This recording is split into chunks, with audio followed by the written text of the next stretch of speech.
My grandma. Yeah, and she's kind of roped me into the whole Javelina athletics family.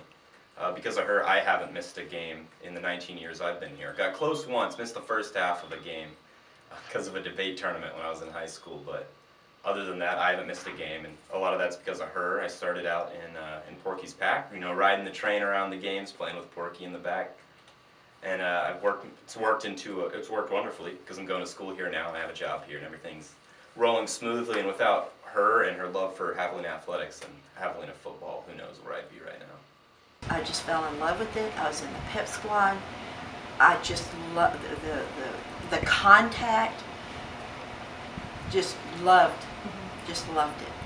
And we played it. I played in all the Powder Puff games that we had in high school, and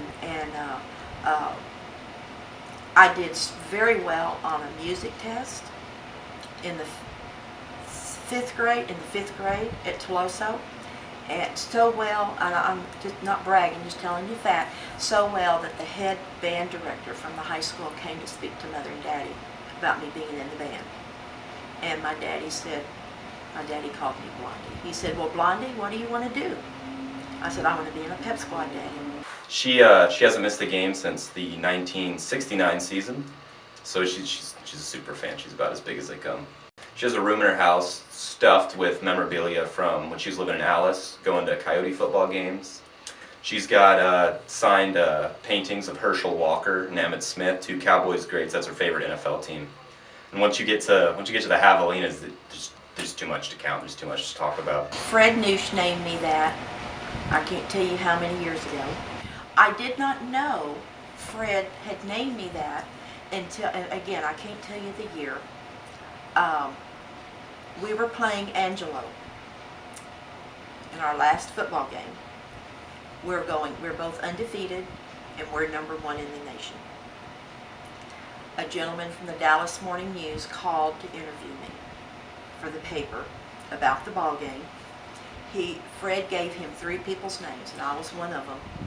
And the guy said, well, Fred Noosh said that you're known as Momma Hog. And I went, what?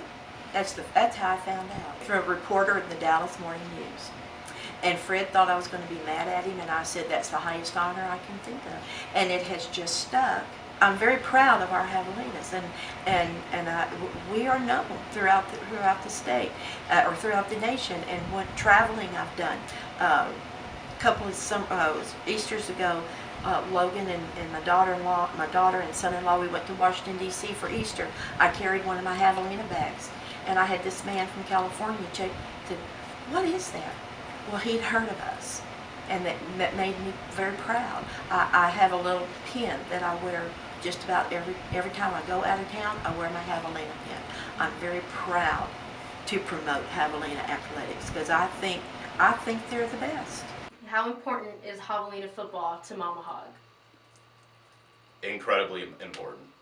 Without that, who knows where she'd be right now. It's probably the biggest thing in her life except for her family. I'm in my seat by 5:30.